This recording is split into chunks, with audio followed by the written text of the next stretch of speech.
água.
Um animal feito para os trópicos.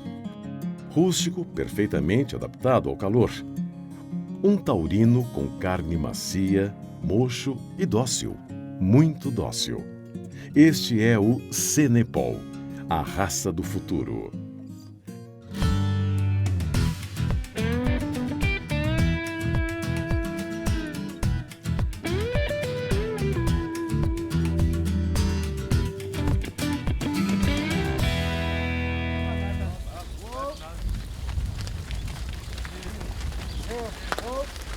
Quando nós vimos o primeiro rebanho de novilhas Cenepol, que eu nunca tinha visto antes, né? E acho que muita gente tampouco tinha visto. Aquilo foi o... Todo mundo cresceu os olhos e falou, nossa, isso é o que nós queremos ter, né? Isso é o que nós queremos ter. O dia que eu tiver isso, eu estou feliz. Quando a gente tem criações extensivas no Brasil de 30 a 40 mil vacas, e você ter um taurino que te proporciona essa heterose, sem que você mude o seu sistema na fazenda, que é monta natural, pô, isso é fantástico. A montagem do Cenepol ela é propícia para uma pecuária extensiva que é que nem a gente tem aqui no Brasil. Você tem o choque de sangue, que significa 25 a 30% a mais de produtividade da porteira da fazenda para dentro. Em peso ao desmame, em redução da idade de abate, em qualidade de carne, em rendimento de carcaça. Enfim, todas as qualidades produtivas se exacerbam e você tem esse benefício de graça, é só cruzar A com B. O Cenepol faz isso a pasto. Então...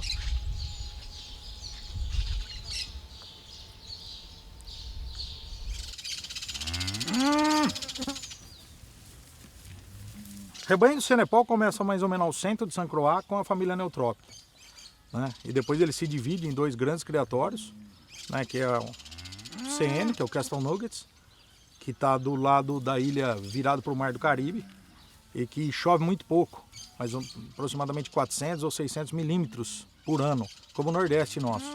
E aí você atravessa uma cadeia de montanhas, vai para o outro lado, que é o lado da Annalee Farms, que chove 1.600 a 2.000 milímetros.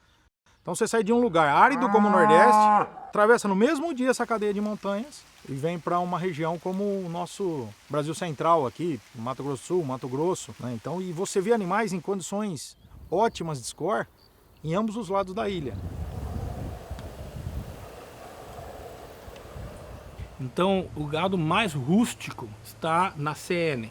O gado mais produtivo está na WC. E isso fez com que dois criatórios produzam um gado diferente ao mesmo tempo dentro da raça e que quando se junta tem umas opções genéticas muito interessantes. Eu acho que aquele lugar isolado, um lugar que você não tinha aonde recorrer, na seca é seca e não existe irrigação, não existe fábrica de sal, não existe fábrica de ração, não existe suplementação. Então assim, Esse estado de isolamento fez com que o Senepal se tornasse o que ele é hoje, rústico e adaptado.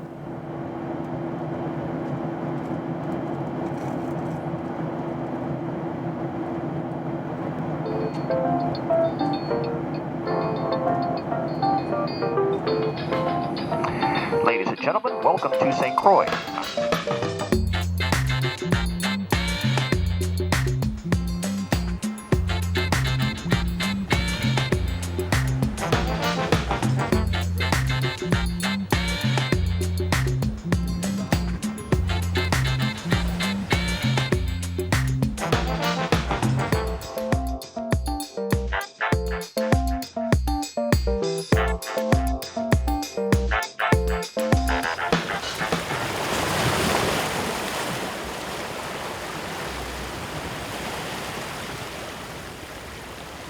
A ilha de St. Croix está localizada no Caribe e é uma das ilhas que compõem o arquipélago das Ilhas Virgens. Ela está a 3.200 quilômetros da porção continental dos Estados Unidos e a 804 quilômetros do continente sul-americano. É uma ilha pequena, tem apenas 45 quilômetros de extensão e uma das suas características mais marcantes é a diferença entre os climas do leste e do oeste. Circular pela ilha tem as suas curiosidades, a começar pelo trânsito. Aqui se dirige do lado esquerdo da rua, uma herança da colonização dinamarquesa.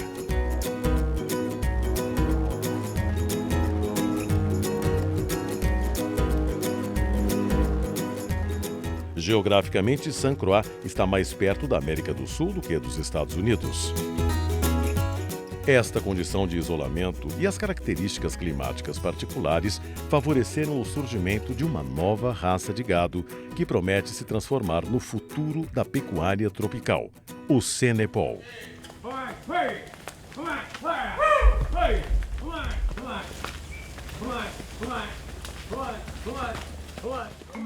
Tudo começou em 1880, quando Henry Neltrop importou do continente africano a raça N Dama.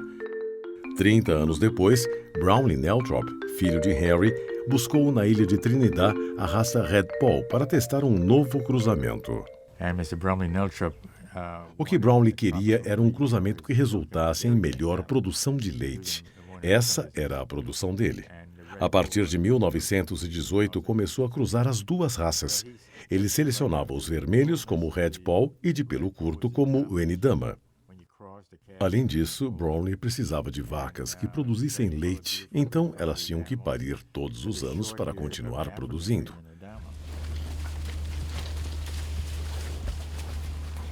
Hans Lavetz é americano, mas seus antepassados eram europeus.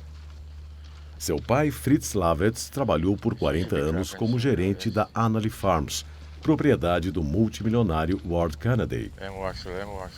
Algum tempo depois, Ward decidiu parar de investir na ilha e, em agradecimento aos serviços prestados por Fritz, cedeu parte de sua propriedade à família Lavetz.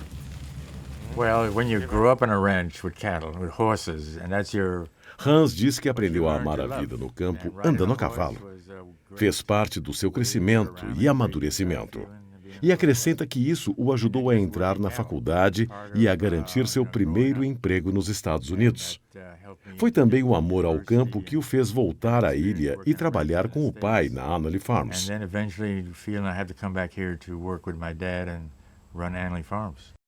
Henry Christian Neltrop é da 4ª geração de criadores na família e hoje cuida de cerca de 60 cabeças de gado no leste da ilha de St. Croix. Henry lembra que, quando criança, ia à casa de sua avó e via umas 1000 cabeças de gado no pasto. Além da produção de leite, diz que eles abatiam cerca de 4 animais por semana, que era como sustentavam a família. Quando já não tinha mais idade para cuidar do gado, Brownlee quis garantir que a sua criação não parasse de evoluir.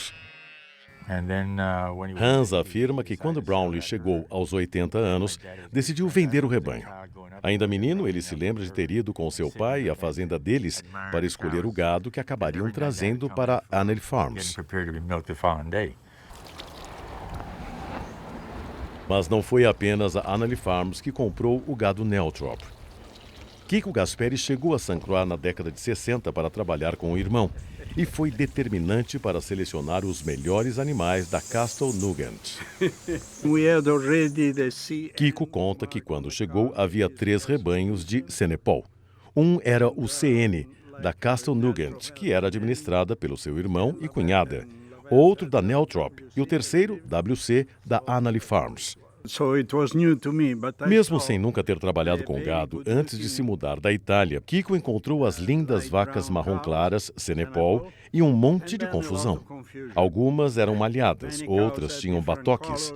Foi natural começar a selecionar as melhores e esse trabalho levou 20 anos. No fim da década de 80, dava para dizer que o rebanho estava bonito de se ver.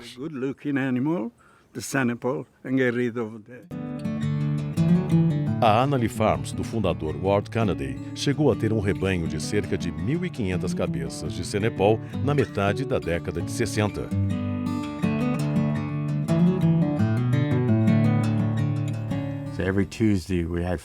Hans diz que toda semana traziam 500 animais para o curral e escolhiam 10 cabeças para o abate para terem o que vender. Foi aí que começaram a selecionar com base na performance. Viam os números, o ganho de peso, os melhores animais ficavam, os piores iam para o abate.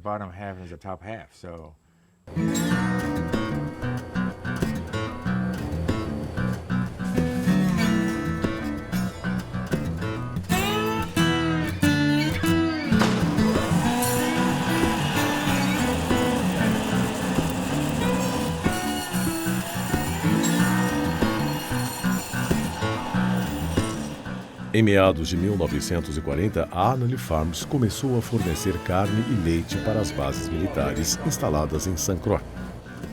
Em 1974, inauguraram o próprio açougue e o gado abatido na fazenda passou a ser vendido para os quase 40 mil habitantes da ilha.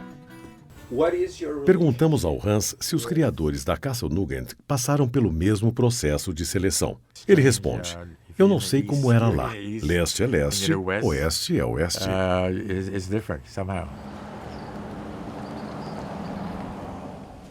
O professor Bob Godfrey, da Universidade das Ilhas Virgens, chegou a St. Croix há mais de 20 anos. Segundo ele, a diferença entre as linhagens de Senepol do leste e do oeste da ilha são bem perceptíveis. Na Annalee Farms, o gado era maior, já que tinha pasto com maior quantidade de nutrientes devido ao grande volume de chuva. Já a Castle Nugent possuía os animais mais adaptados ao calor, pois eram selecionados aqueles que tinham o score corporal mais apropriado para o clima seco do lado leste da ilha. Hans revela que o primeiro latino a se interessar pelo Senepol foi um mexicano, Alejandro, que era de Tampico. Ele levou o sêmen de Senepol de carro para o México, mas quando chegou à fronteira, os guardas pararam o carro e o fizeram se desfazer de todo aquele sêmen ali mesmo, na estrada. Georgia, Texas, to the border. Foi só a partir de 1990 que a América do Sul descobriu a raça. E o cubano radicado na Flórida, Art Martinez, da Prime Rate Ranch, teve um papel fundamental nesse processo. Kiko diz que a Prime Rate foi muito importante no mercado da Flórida e de outros estados. E também na América do Sul. Lembra saudoso da amizade com Art, de quem sente muita falta, pois não está mais entre nós. Você falava nos Estados Unidos PRR, né? Art Martinez e o rebanho PRR, grandes touros, grandes doadoras, todo o trabalho. O Art era um incansável difusor de genéticas de Senepol pelo mundo. Ele que ia de peito aberto aí, visitando os países e falando de genética de Senepol. Incansável. Grandes amigos.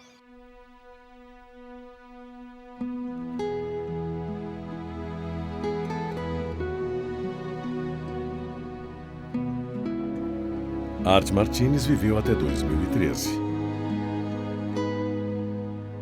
Hoje, Meg Martinez, sua viúva, cuida dos álbuns de fotos que registram as viagens deles por toda a América do Sul. Hace muchos años que no la veo, pero tienen una fazenda preciosa, grandes amigos en Brasil a través del Cenepol, né? Para nosotros fue... Para Meg, foi uma experiência extraordinária visitar diferentes países da América Central, América do Sul, Austrália. Ela achou tudo muito bom.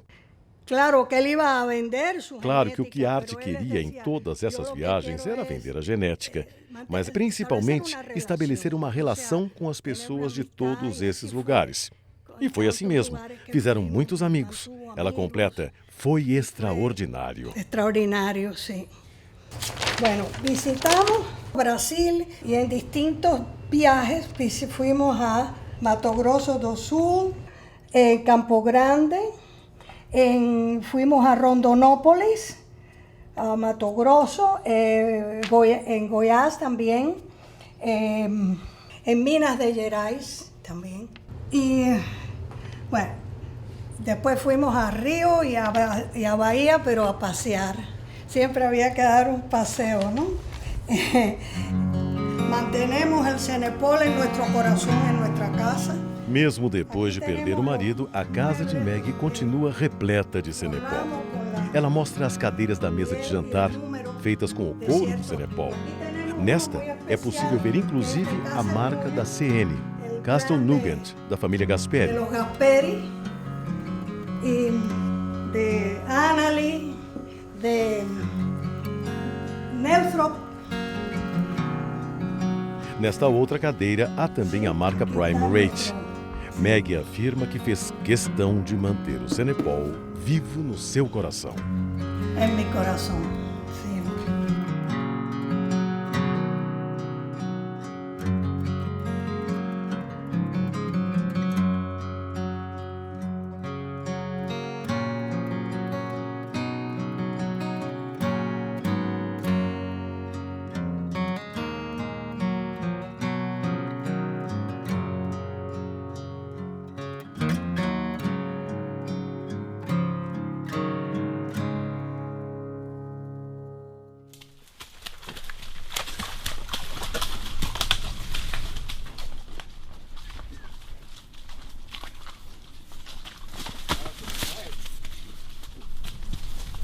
You go up in the hill. Arriba.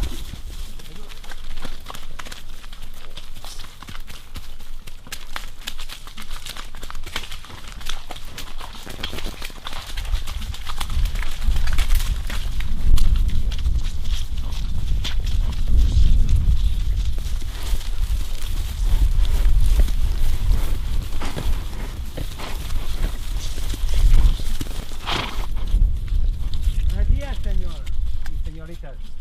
Y señora.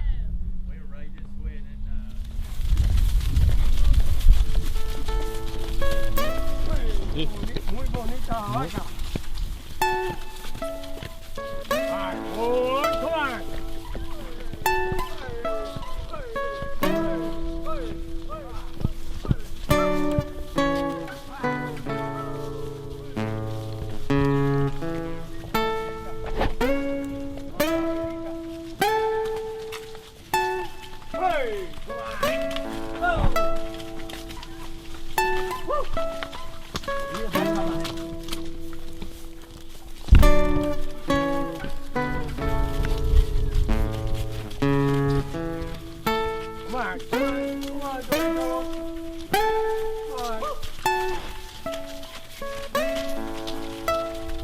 Yeah, go in front.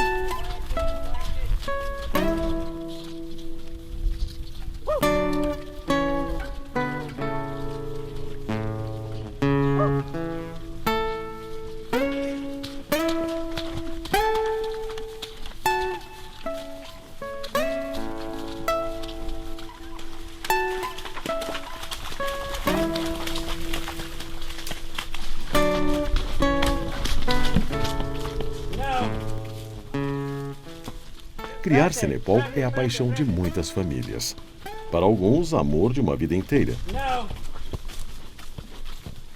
De volta à ilha de St. Croix, encontramos os cowboys Jonatas Heitzman e José Alfonso Correia. Jonatas diz que trabalha com gado desde os 15 anos e agora tem 44. Para ele, o Senepol é o gado mais adaptado aos trópicos. Eles são mais resistentes às doenças, às picadas de insetos e se adaptam muito bem ao calor.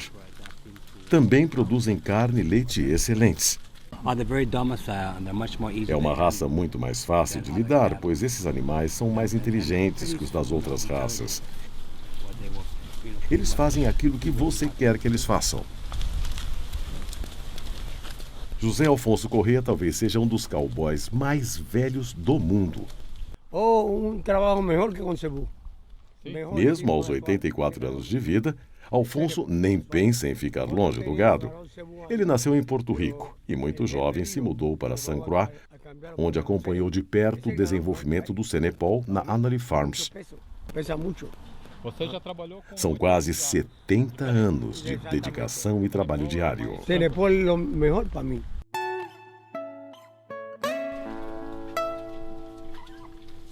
No próximo episódio da nossa série, a aventura dos primeiros brasileiros que acreditaram no Senepol. Hello para todos os cowboys de Brasil. Graças, Senhor. A todos. Graças. Okay.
Um gado rústico e produtivo, perfeito para a pecuária extensiva. Um taurino de pelo curto, plenamente adaptado ao calor tropical. Uma genética perfeita para a cobertura a campo. Este é o Senepol, a raça do futuro.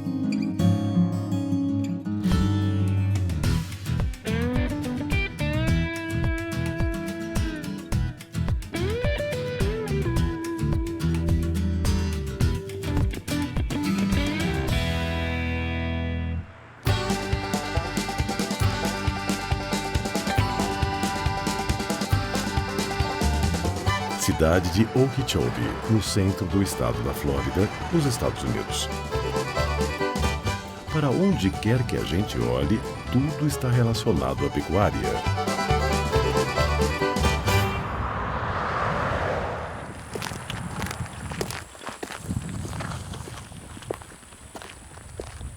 É neste contexto que encontramos o maior rebanho de Senepol dos Estados Unidos, na tranquilidade da Sacramento Farms.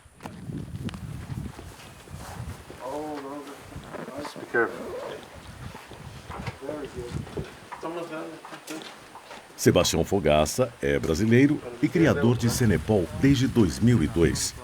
Mas até o fim da década de 1990, Fogaça nunca tinha ouvido falar em Senepol.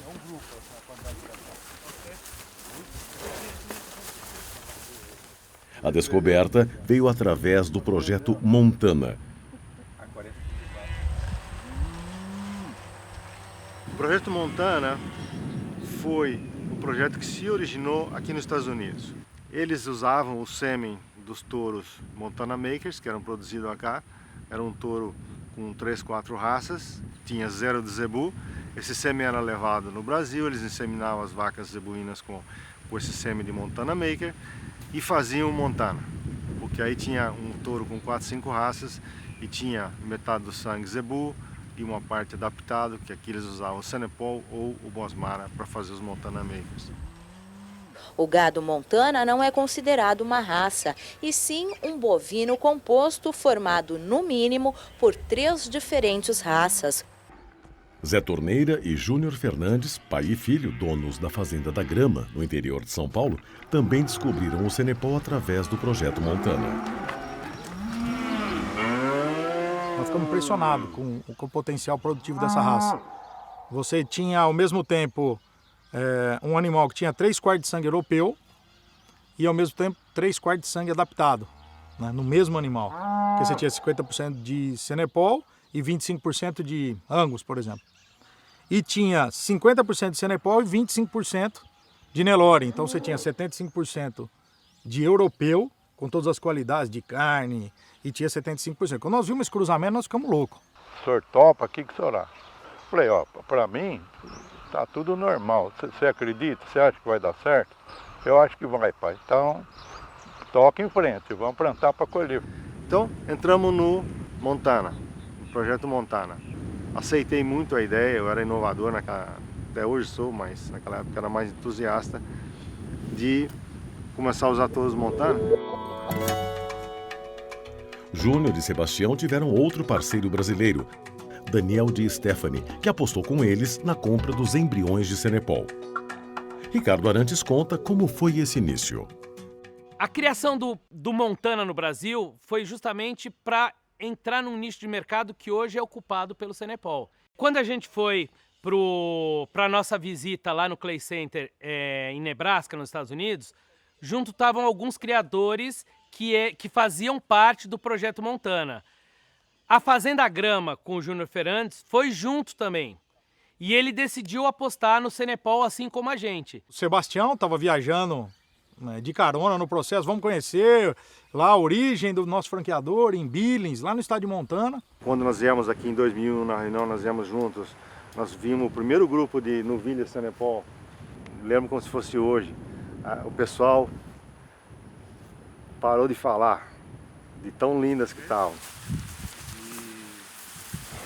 Eu cheguei pro franqueador e falei assim, bom, queria levar o Senepol, imaginei que ele fosse dar uma colher de chá, né? Quando nós começamos, ele falou, não, você precisa levar 700 embriões para mim te arrumar os embriões. 700 embriões, cara, no ano 2000, era uma coisa assim, maluca, né? Você comprar 700 embriões num negócio que era mais do que uma agulha num palheiro.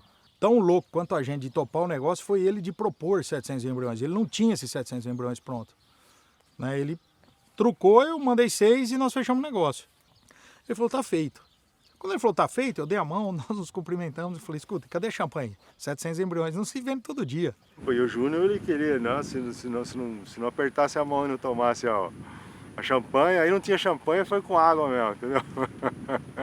Mas foi fechado o negócio, ao melhor estilo. E aí nós brindamos com água com gás a importação de 700 embriões para o Brasil.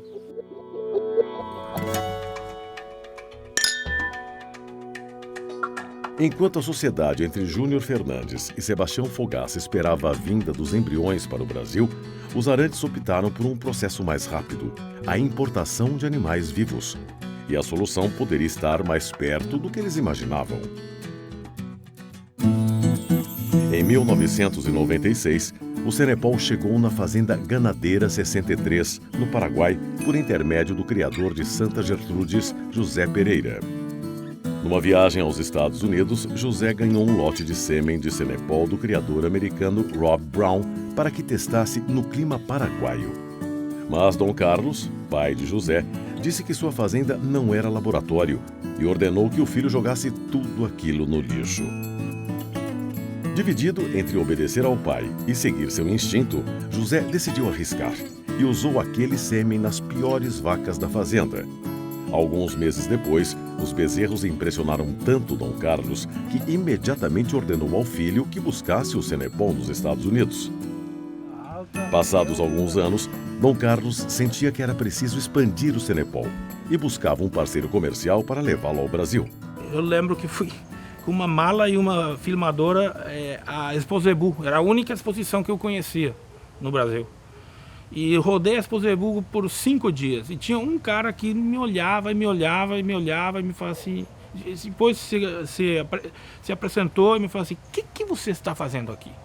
Era o Daniel Bilk, da revista Nelore. E o meu pai encontrou o Daniel Bilk, que é o editor de uma revista pecuária famosa aqui no Brasil. E ele entregou uma fita VHS para o meu pai e falou, olha, João Arantes, eu tenho um amigo meu que tem uma raça aqui no Paraguai e ele tá louco para trazer essa raça para o Brasil e eu não sei se você conhece, é o Senepol, dá uma olhada. Quando meu pai assistiu aquela fita, ele falou, gente, a gente precisa ir lá ver, porque se esse gado é o que está nessa fita e no Chaco Paraguaio, que é um calor extremo, pouco capim, a gente está no caminho certo. 10 dias depois me ligou um senhor que fez muita diferença na minha vida, assim, ó, Zé Pereira, era o João Arantes. Aí a gente encontrou o Zé Pereira lá em Porto Alegre. Deste momento em diante, o meu pai já começou a sonhar alto. E ele tava numa daquelas de, não, temos que fazer amanhã, temos que fazer grande, né? Era tipo do jeito que ele era. Eu lembro bem, me falou assim, você vai me reconhecer, quando eu entro no quarto você já vai me reconhecer, porque a gente não se conhecia. Procura um cara com a nariz vermelha. Esse João Arantes era muito engraçado. Sabe quando a gente fala que bateu o santo?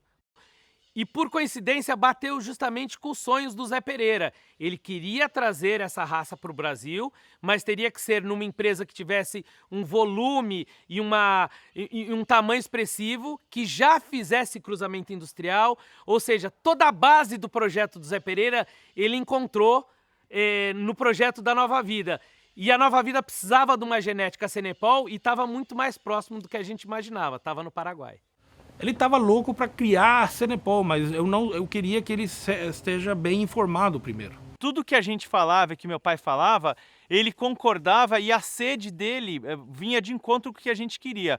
O Zé Pereira sempre afirmou que ele tinha uma raça maravilhosa, mas num país que ainda não estava preparado ou ainda não estava no momento certo para absorver esse Senepol. A pecuária é um setor de longo prazo. Qualquer projeto que você vai fazer na pecuária, ela demora 9 meses na barriga, mais 9 meses para desmamar o bezerro. E meu pai tomou aquela decisão por conta desse problema físico que ele estava, que era o câncer. Em 15 dias aconteceu tudo isso. Nós vimos a fita, já conhecíamos o Senepol como raça por conta do sêmen no Montana. Meu pai foi para o Paraguai, conheceu os animais no Paraguai, firmou o projeto com o Zé Pereira, voltou para o Brasil e ele falou assim, Rick Neto, eu tô com medo deste paraguaio. Eu tive lá na fazenda dele, a fazenda dele é muito ruim. É no pior lugar do Chaco Paraguaio. E as vacas estão pesando 17, 18 arrobas e não tem capim. Eu tô desconfiado que esse paraguaio me enganou, que ele tá dando ração para as vacas. O pai foi para o Paraguai com a Eliana, com a mulher. Só que ficou assim 3 horas. E o Chaco, onde a gente tem a fazenda, é tão diferente, mas tão diferente do ambiente de Rondônia, que para ele era assim, não pode ter gado tão bonito aqui. Então ele falou assim, não, tem que ter coxo escondido. Então ele mandou os meninos para procurar os coxos. Aonde que estavam os coxos, porque esse gado não podia ser tão bonito.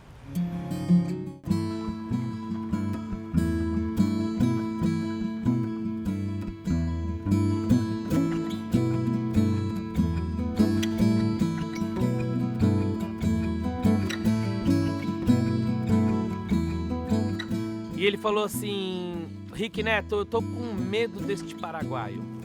Então ele mandou os meninos para procurar os coxos. Aonde que estavam os coxos, porque esse gado não podia ser tão bonito.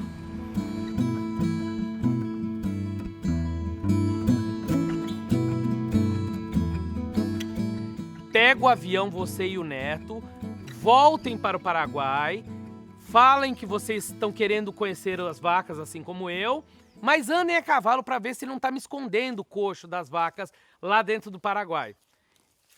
Isso aconteceu num espaço de tempo de 3 dias. Ele voltou na sexta, no domingo eu e meu irmão estávamos embarcando para o Paraguai. Eles foram para a fazenda, ficaram 3 dias procurando cadê os coxos. A gente não utiliza coxo. O gado é natural na fazenda. E o gado era, como estava tão bem adaptado, realmente era um gado extremadamente bonito. Mas ele achava que a gente estava fazendo trambica, né? Que o gado era de coxo. Não era. Era normal. Andamos tudo a cavalo e quando acabou as nossas andanças, a gente falou, olha, Zé Pereira, vou ser obrigado a te falar uma coisa, nós viemos aqui como fiscais, nós viemos comprovar que vocês não estavam tratando dos animais no coxo, e sim a pasto. Então, eu estou aqui ratificando aquele compromisso que meu pai fez com você. Nós vamos sim montar o projeto Cenepol, que é a entrada do Cenepol no Brasil. O João Arantes não acreditava que o gado esteja em tão boas condições. Tinha que ter coxo.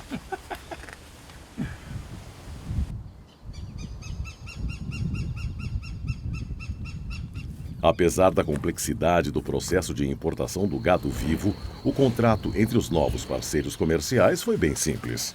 Foi feito num guardanapo no café da manhã na minha casa. Fiz um quadrado e dividi em 4. Metade esquerda, Arantes, metade direita, Pereira. A metade superior, dinheiro, a metade inferior, gado. Então nós íamos aportar doadoras, eles receptoras e ambos dinheiro em partes iguais. Todo quadradinho era $1 milhão. A nossa empresa iria fazer toda a parte estrutural, que seria o laboratório, os equipamentos, as receptoras para receber os embriões, cercas, pastagens, toda essa parte. E a ganadeira iria fornecer a genética, que seriam as vacas. Nós tínhamos o nosso gado no Paraguai. Esse era o gado que tinha que cruzar a fronteira para o Brasil e virar doadoras. Por razões até quase políticas, o Brasil não permitiu isso. No momento que a gente decidiu fazer a importação dos animais, um dia antes, parece que é coisa do destino, a barreira sanitária Brasil-Paraguai fechou. Com isso, o nosso plano, o nosso projeto foi por água abaixo. Então, naquele momento que já era no final de agosto, começo de setembro, eu e o Ricardo, a gente achou que realmente o projeto podia estar por água abaixo. Trazer Cenepol vivo para o Brasil não era uma tarefa fácil.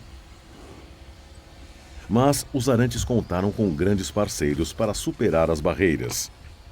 Meu pai estava no hospital em São Paulo, operado, quando o Brasil simplesmente fechou a fronteira e falou assim, não passam daqui o gado paraguaio, as doadoras. E ele estava doente e ele falou assim, vá nos Estados Unidos, tira dinheiro do banco, compra um rebanho inteiro, que dos Estados Unidos o Brasil não pode negar. E voa dos Estados Unidos para o Brasil, a gente tem que cumprir o que nós comprometemos com os Arantes. Mesmo depois de Dom Carlos e José Pereira terem demonstrado que eram homens de palavra e que cumpririam sua parte a qualquer custo, as dificuldades para a chegada do Cenepol vivo ao Brasil continuavam. Para mim foi uma informação que até então eu não tinha. Eu não sabia que os animais vivos só poderiam chegar em Campinas. Mas como nada do meu pai é fácil, ele falou para mim e para o meu irmão, vocês se viram. Esse avião vai pousar lá em Porto Velho, em Rondônia. A gente contratou um despachante especializado na importação. Lá nos Estados Unidos tinha um despachante especializado também em exportação. Então, assim, foi montada uma verdadeira operação de guerra para fazer isso acontecer. Uma vez com toda a burocracia nas mãos, eu fui para o aeroporto de Porto Velho, que é um aeroporto internacional, alfandegado. Mas ninguém nunca recebeu uma vaca descendo de um avião. Aí quando eu cheguei com os documentos, é lógico que ninguém sabia do que se tratava aquilo. Mas a gente dava risada, o que vai dar? O que vai fazer? Agora, o poder de convencimento que tinha o John Arantes com, sei lá, com autoridades e o jeito dele, só ele conseguiu fazer avião de voo internacional com vaca descer direto em Porto Velho, sem passar por São Paulo, nem nada. Quer dizer, eu não sei o que ele fez, mas esse avião desceu em Porto Velho sem passar por lugar nenhum, foi lá direto. Mágicas do João Arantes. Ele era uma pessoa realmente fora de série.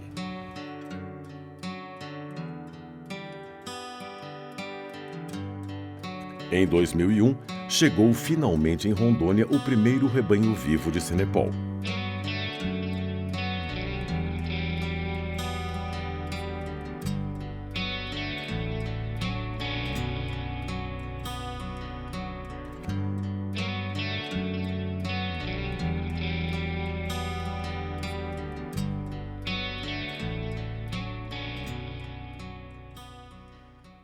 Eu tive um misto de emoção com vergonha, mas de realização.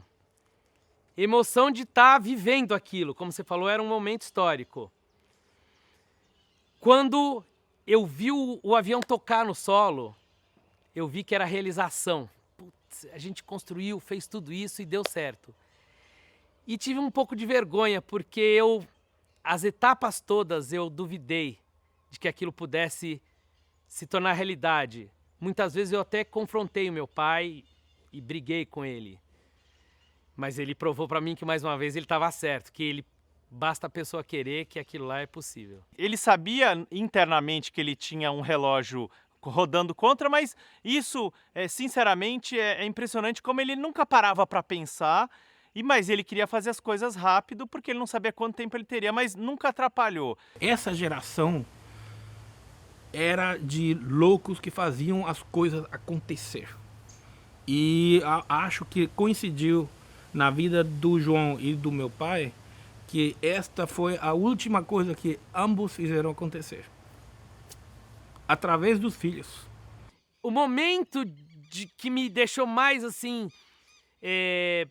orgulhoso de ser filho do meu pai, não foi nem quando os animais desceram a escada do caminhão e entraram no solo brasileiro, mas sim quando eu entrei dentro do avião, me deu um frio na espinha e eu cheguei a chorar e perceber que o meu pai tinha razão sempre. Ele sempre teve razão em todas as colocações dele, em todos os projetos, em todas as questões que ele botava na mesa. Ele nunca duvidou de que aquilo lá era possível. Eu acho que os meninos e eu temos a satisfação de ter feito tudo para eles ainda ver o resultado antes de morrer. E isso foi muito lindo. Eu acho que eles, pelo lado deles, e eu, essa é a maior satisfação de tudo isso. Nada mais.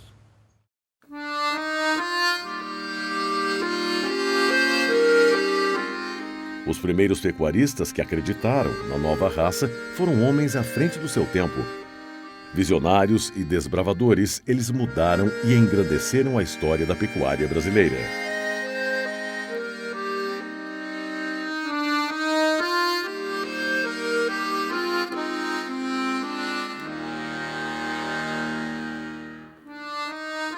No terceiro e último episódio da série, você vai ver como foi a adaptação do primeiro rebanho que chegou ao Brasil.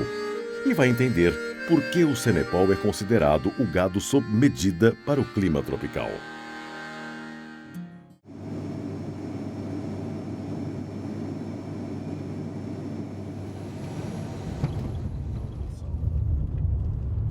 Na realidade, a história toda, eles eram um projeto Montana. Isso, tá? Que você fazia um gado de absorção, diversos cruzamentos. Eram 8, né?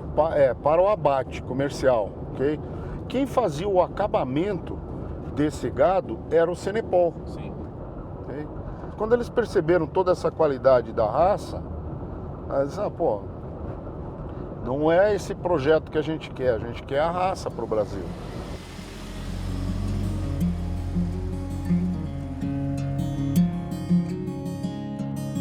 Um taurino perfeito para os países tropicais, com alta eficiência em cobertura a campo, precoce, com maior peso ao desmame, excelente na produção de carne macia. Este é o Cenepol, a raça do futuro.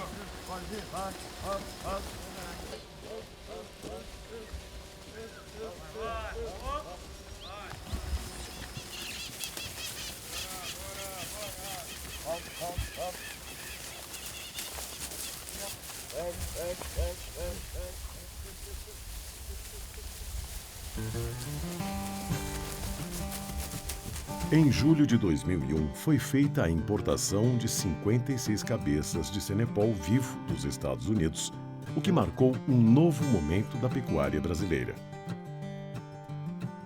Mas também foi um período cheio de desafios. O objetivo era usar o plantel de vacas Cenepol como doadoras e inseminar mais de 2.000 vacas Nelore em Rondônia. Tudo isso foi feito em tempo recorde.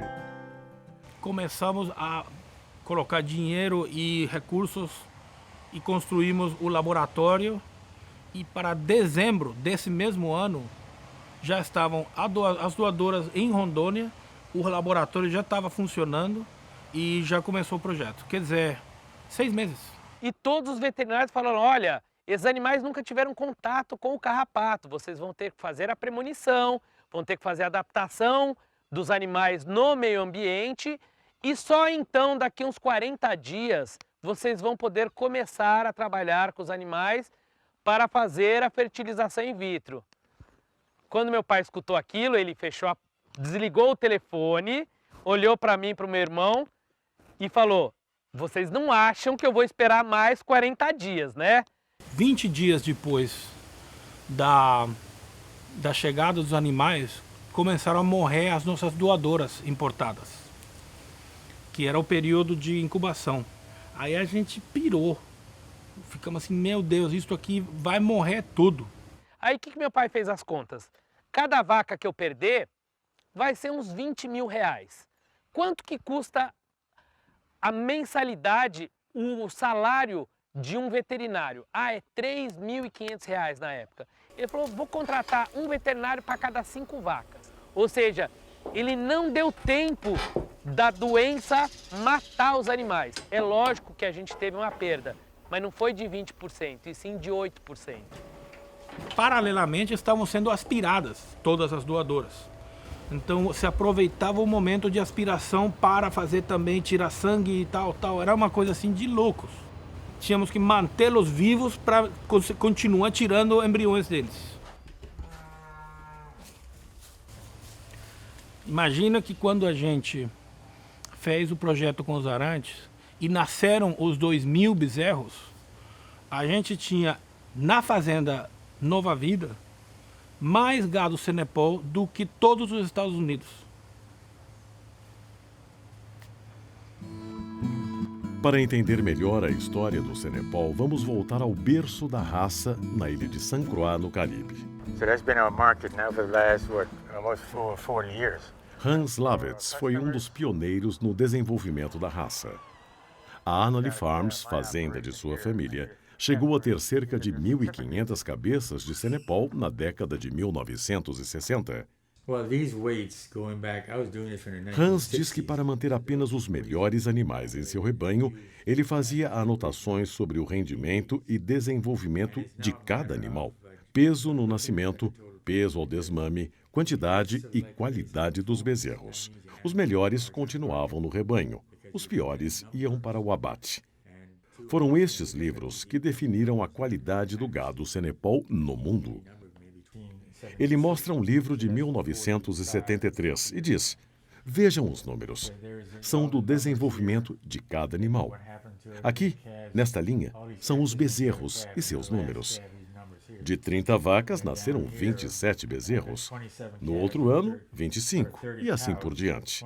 Os dados eram coletados a cada 30 dias. E Hans conta que não vendia animais que ele próprio não manteria em seu rebanho.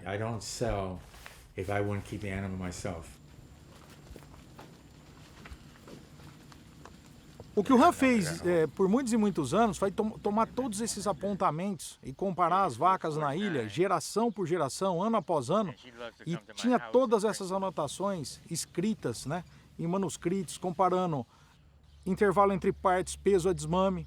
Lá nós estamos falando da ilha, né? algo em torno de 45 quilômetros de extensão, que deve dar uma fazenda no Brasil. Então aqui hoje o que nós precisamos? De ferramentas para que todas as fazendas possam ser englobadas, né? Possam ser comparadas entre si, para que nós saibamos quais os pais, e aí, são tão dóceis que vêm pertinho da gente aqui, né? Quais são os pais das próximas gerações, né? Esse é o trabalho do Embrapa Geneplus. Está aqui um lote de fêmeas nos apreciando aí. Todos os criadores, com raras exceções, têm todos os dados de seus animais, tanto das suas doadoras como dos seus nascimentos. Mensurar para melhorar é sempre importante. E o que a gente tem na raça hoje, que foi um passo que provavelmente proporcionou a alavancagem da qualidade genética, diversas provas zootécnicas, né, que são realizados tanto com fêmeas como com machos, em diversos criatórios, em diversos institutos. E uma base que a gente tem fomentado muito dentro da raça é que os nossos criadores cada vez mais enviem dados para o programa Geneplus Embrapa, que é onde nós temos um acompanhamento da evolução genética da raça Senepol, proporcionada pelas DEPs do sumário da raça Senepol. E a gente foca muito nisso porque proporciona ao grupo de criadores a maior assertividade em seus acasalamentos, buscando sempre uma melhoria contínua da genética da raça Senepol. Todos os animais, ao ingressarem no Safiras, recebem um boto eletrônico, que passa a ser a identificação dele, o registro desse animal na associação. 26, 13, 7996. Então, com essa amarração, nós temos todo o pai, mãe, data de nascimento desse animal, todas essas informações que vão ser analisadas depois, em função da idade, todo esse conjunto, nas avaliações de Safiras. Além das Safiras do Senepol, que é a maior prova de fêmeas do mundo, vale destacar também as seguintes provas de desempenho realizadas por criadores no país. A prova do IZ, Instituto de Zootecnia, as análises do CP Lagoa, a prova da UFU, Universidade Federal de Uberlândia, a Max Performance Senepol, a Alta Performance da Alta Tufi, o PADES, coordenado pela Embrapa, e o Geneplus Embrapa, programa oficializado junto à BCB Senepol para a avaliação genética da raça. Super importante essas provas, que ela vai nos definindo quem são os indivíduos que podem transmitir à sua progenie as qualidades que mais nós queremos para a raça. Hoje em dia, o Senepol é encontrado nos principais países de clima tropical produtores de proteína vermelha. Mas o que faz com que o Senepol tenha esta facilidade em lidar com o clima quente?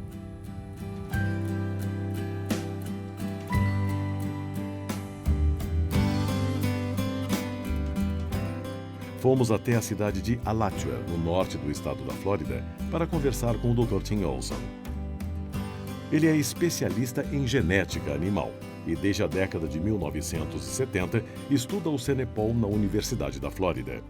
Dr. Olson conta que o gado Senepol mantém a temperatura corporal mais baixa em meio grau centígrado do que os outros taurinos. Ele descobriu que a tolerância ao calor do animal é derivada de um gene que faz com que o gado tenha pelo zero. Desta forma, a troca de temperatura com o meio é facilitada, capacitando-o a viver em locais de clima quente. O professor Bob Godfrey, da Universidade das Ilhas Virgens, diz que foram feitos estudos complementares que indicam que o Senepol tem uma transpiração mais eficiente comparado às outras raças. E isso faz com que ele se sinta mais confortável em altas temperaturas. Júnior Fernandes conta que também desenvolveu uma pesquisa relacionada ao potencial de transpiração do Senepol e que os resultados foram surpreendentes. Nós fizemos uma pesquisa aqui, junto com a Unesp de Jaboticabal, e fomos estudar essa parte de pele, de glândula sudorípara, de pelo, angulosidade, volume, densidade, enfim. Qual era a anatomia da glândula sudorípara do Senepol? O que era de se esperar que o Senepol tivesse a glândula sudorípara como o Angus, porque ele é um taurino. E aí, por todo o processo evolutivo, enfim, razões pelas quais ele se adaptou ao trópico, a glândula sudorípara dele, 90% das suas glândulas são exatamente iguais a de um Nelore. Ou seja, sifonada, né, saculiforme que a gente chama, qualquer movimento de pele ele transpira. Por isso que você olha para ele e ele está num dia quente, pastando com total tranquilidade. Dr. Olson completa dizendo que o Red Poll, que é uma das raças que originaram o Senepol, não teria conseguido sobreviver ao calor do Caribe. E que somente através do cruzamento do Red Poll com o Enidama, uma raça africana, foi possível o Senepol adquirir esta resistência ao calor. Mas ele revela um aspecto determinante sobre a formação genética e origem da raça: o cruzamento com o gado crioulo, originário da Espanha e que também tem uma alta resistência ao calor. O crioulo é um gado que está em extinção e é mantido quase que como um animal de estimação pelo próprio Dr. Tim Olson, no pasto em frente à sua casa. Hans conta que na década de 1940, quando seu pai comprou, junto com o Art Kennedy, 132 cabeças de Senepol da família Neltrop, a Annalee Farms tinha mais de 1.000 cabeças de crioulo, que era o rebanho usado para o manejo das plantações de cana. A partir de então, a multiplicação do gado Senepol, que originalmente era apenas Enidama com Red Poll, ganhou a contribuição genética do gado crioulo. A seguir, você vai ver o legado CN e WC, que permanece na ilha de St. Croix até os dias atuais. E qual o panorama da produção do Senepol no Brasil?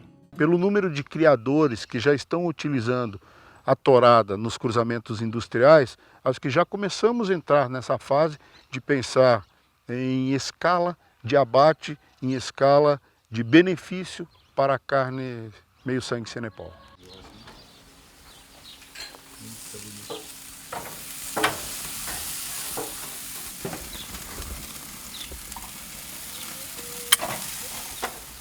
É Senepol.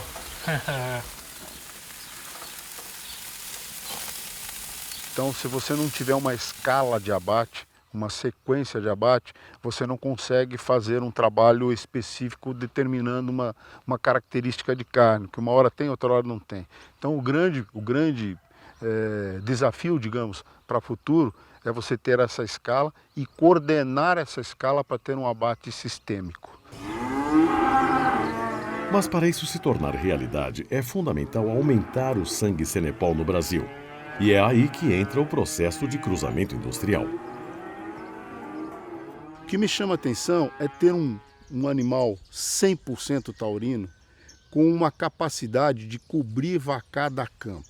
Isso é fantástico num taurino. Você tem um taurino adaptado que te proporciona 100% de heterose. Isso é algo que a gente ganha de graça, então é um benefício de 30% em termos de carcaça, acabamento, enfim, maciez, coloração de carne, né? E um indivíduo que você não precisa mudar o seu manejo na fazenda. Para os especialistas, a heterose perfeita pode vir de uma receita simples. 1/4 Nelore, 1/4 Angus, meia sangue Senepol. Para mim isso é fora de série.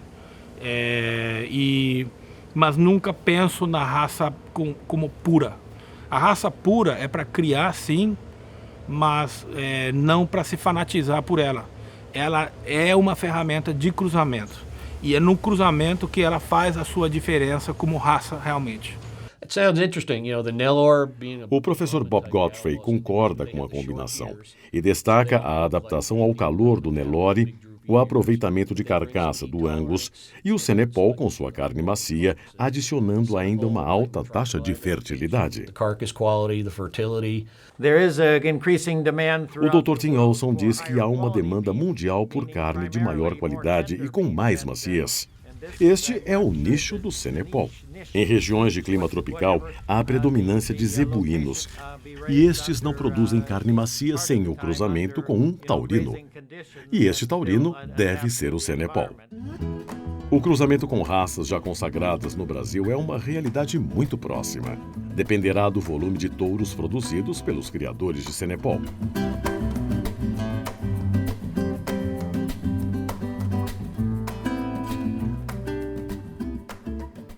A gente primeiro tem que partir de uma premissa que ainda 90% da carne no Brasil é produzida por cobertura a campo, não por IATF, não por inseminação artificial. Então você tem basicamente toda a carne produzida dessa forma. E a média que nós utilizamos com os touros Senepol, a capacidade que ele tem de cobrir com índice de prenhez acima de 80%, é na faixa de 40 a 45 vacas por animal adulto. Tá? Nós consideramos animal adulto, animal que esteja superior a 18 meses de idade.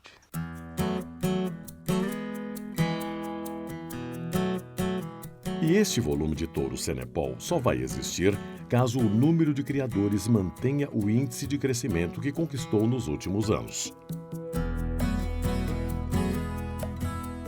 Enquanto o Senepol cresce e se espalha Brasil afora, já está virando artigo de luxo na ilha de Saint Croix, onde tudo começou. Há alguns anos, a família Gasperi, da Castle Nugent, resolveu doar o rebanho que restava, de cerca de 60 cabeças, para a Universidade das Ilhas Virgens.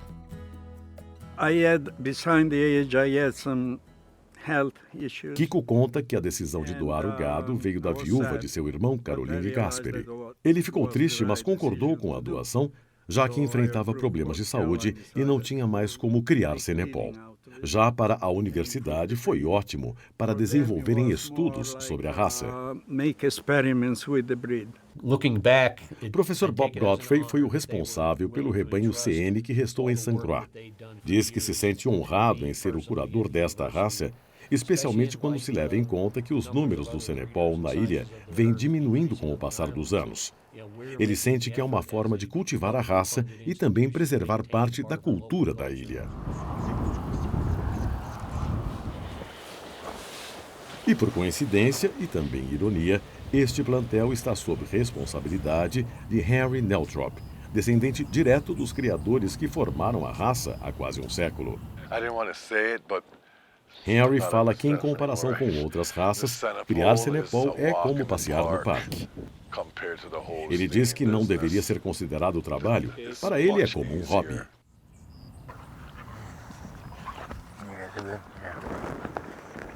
Enquanto isso, do outro lado da ilha, Hans Lavitz admira o que restou de seu rebanho, que um dia já teve 1.500 cabeças.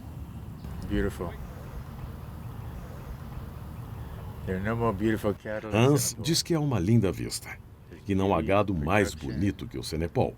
É belo, produtivo, afetuoso, perfeito para a produção de carne.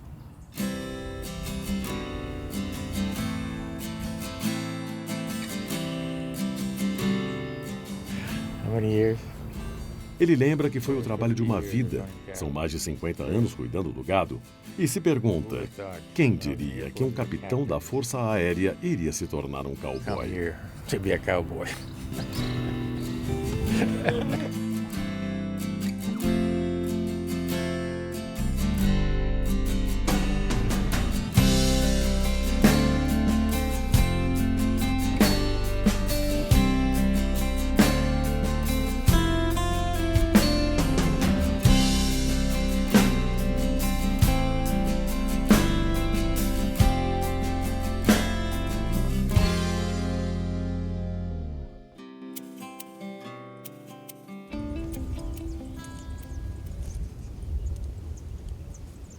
O Senepol chegou ao Brasil há apenas 16 anos, mas sua expansão pelo nosso território foi crescente e continua em curso.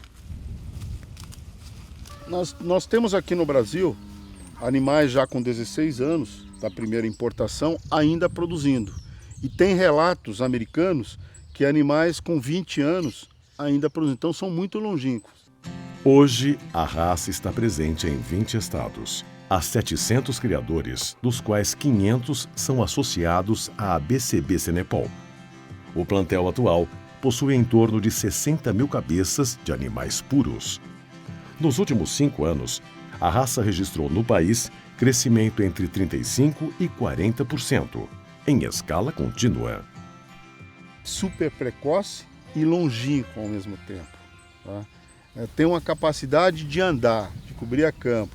O número de fêmeas por macho é superior a outras raças. É um conjunto de benefícios que se tem no Senepol. Então por isso que ele é fantástico.